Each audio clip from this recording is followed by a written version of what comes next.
Hello, I'm Dr. V.Dale from the University of Glasgow in Scotland.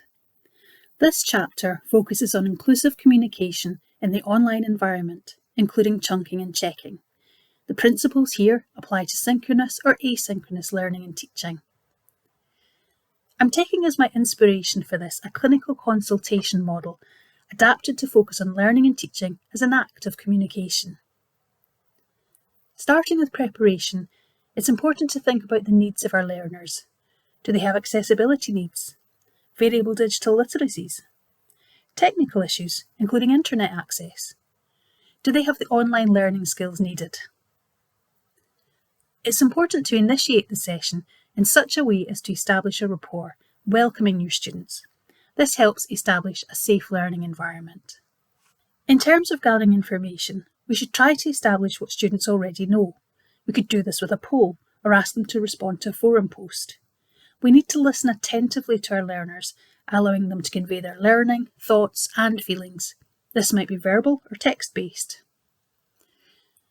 When we explain concepts to learners, we need to ensure these are pitched at the appropriate level.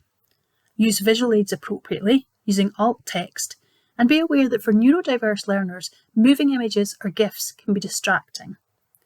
We should chunk and check, give an explanation, and check that our students are following us. They might nod in a synchronous session, or we could build in short activities for students to convey their understanding. We should always offer students the opportunity to ask questions.